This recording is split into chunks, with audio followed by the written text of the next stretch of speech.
Welcome back, welcome back. An American charity which pays drug addicts to be sterilized is drawing worldwide controversy, understandably. The charity, Project Prevention, has stopped more than 3,000 drink and drug addicts from having children by paying them to have contraception and, in some cases, full sterilization.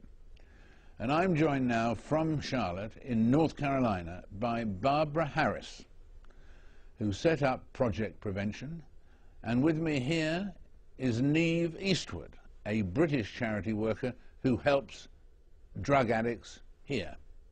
Barbara, starting with you first, why and how did you seize on this way of dealing with these needy, crisis-ridden women?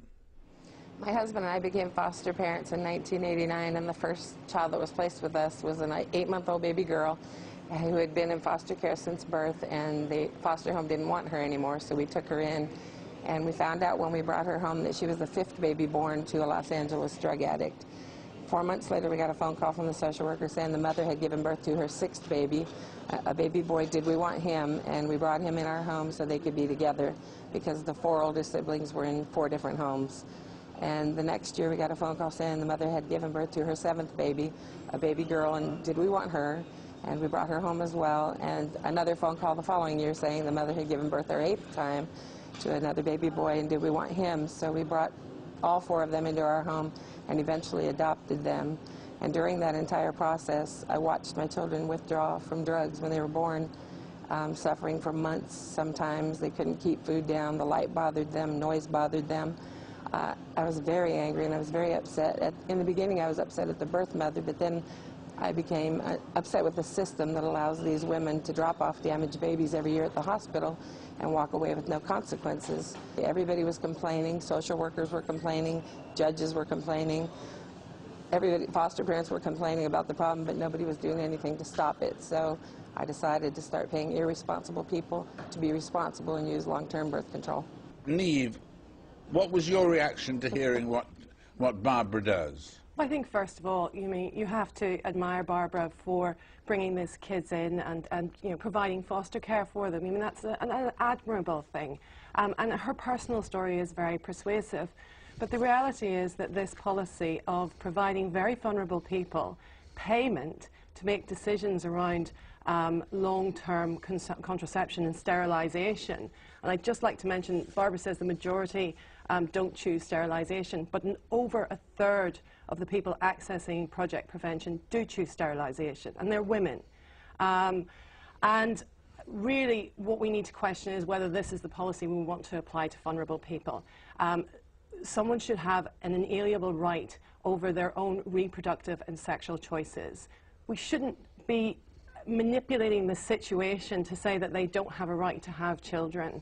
I think that's just simply wrong. All right, let me put that back to Barbara. In that situation, do you think you're pressing a decision on a figure, a person, a victim, if you like to call it, but a person, pressing a decision that is too much to ask of that person who can't cope with that amount of freedom and that amount of compulsion in their youth? Do you think you're putting extra pressure on people while trying to help them? Absolutely not. Everything that she said is actually supporting what I'm doing, because if you can't trust them with a decision, how can you trust them with the child? What about the rights of the child? She never mentioned the rights of the children. It's always about the right of the mother, the right of the mother to procreate. What about the right of the children that she gives birth to? The last 20 women that we paid to have a tubal ligation had 120 pregnancies between them. 20 women had 120 pregnancies.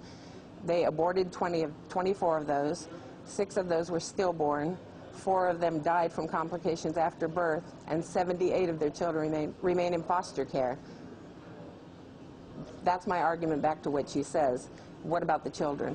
All right, well, thank you for that. Let me put that back to you. That very basic question there from Barbara. You've been talking about the parents and all of that.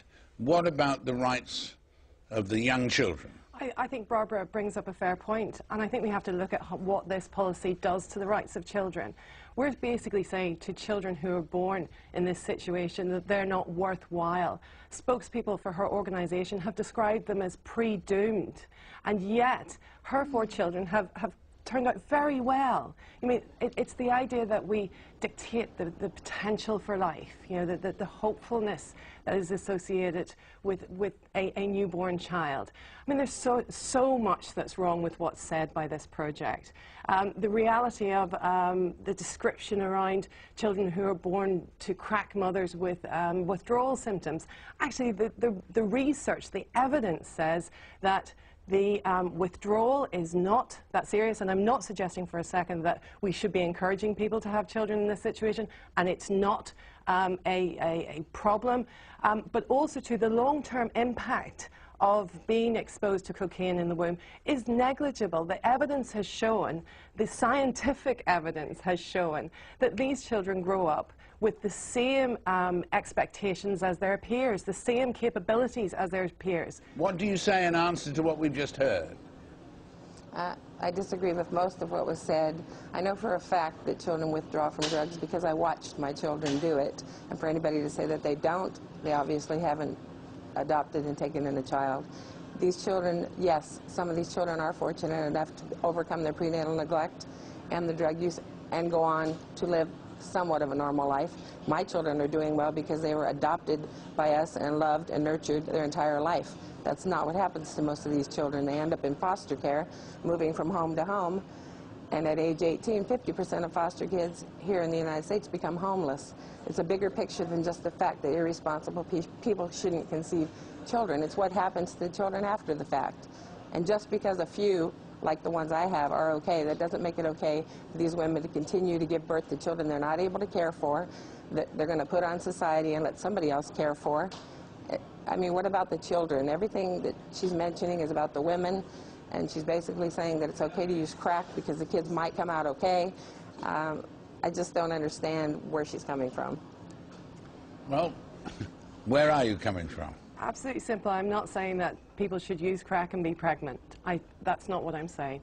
I am saying that the project targets specific groups. It is much more linked to poverty. This is a much more complicated situation, and that's not being addressed. We need to be addressing healthcare. We need to be addressing access to drug treatment. We need to be giving people hope, not making judgments on them.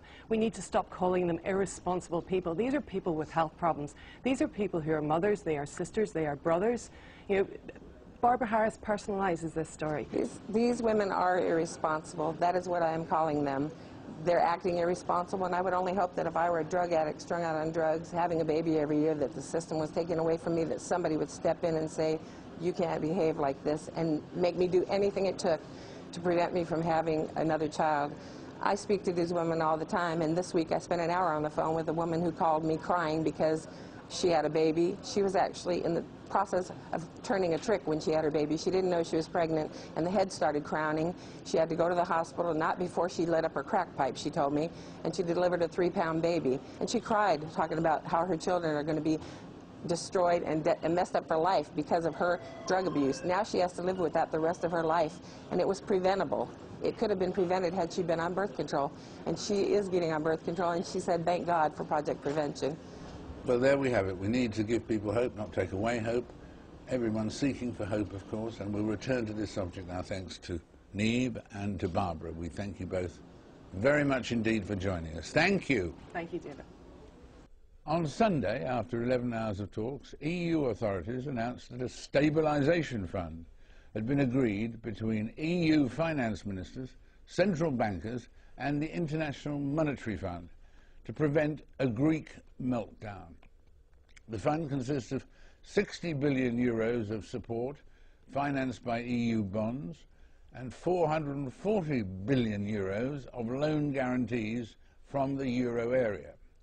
That sum would be supplemented by a further 220 billion euro or more from the IMF.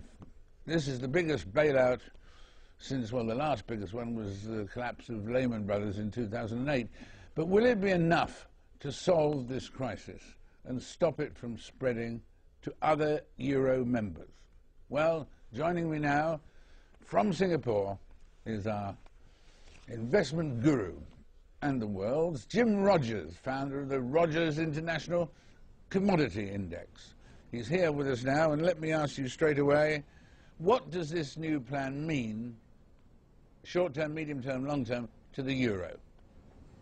Well, David, I was startled, I was stunned when I read that, because this is a signal to me that they're giving up on the euro. They don't care whether the euro is a sound currency or not. They're saying to the member states, spend the money. Somebody will bail you out. Run up big debts. Don't worry. Everything will be okay. As far as I'm concerned, it's more corrosion of the euro from within. Corrosion from within. What should they have done? Well, if I were doing it, I would have let Greece go bankrupt. Greece is 2% of the European economy. It would have been painful for the Greeks and for a few people for a while, but it wouldn't have been the end of the world. Then the Greeks would have realized, well, we've got to shape up. We've got to solve our problems. More importantly, all the other countries in Europe would have realized, well, we got to shape up too. We have to solve our economic problems. We cannot continue to spend money we don't have. We cannot continue to float bonds to people, to suckers, so that we don't have to worry about our future. No, I would have let them go bankrupt. It would have been a difficult year or two, or maybe more for the Greeks, but the rest of the world would have been better off. And in terms of when that situation happens, if it ever did happen, what exactly happens to everybody? If Greece went bankrupt, what would happen to its companies? What would happen to its banks? What would happen to its individuals who's got some cash in the bank and so on? Does everybody lose everything?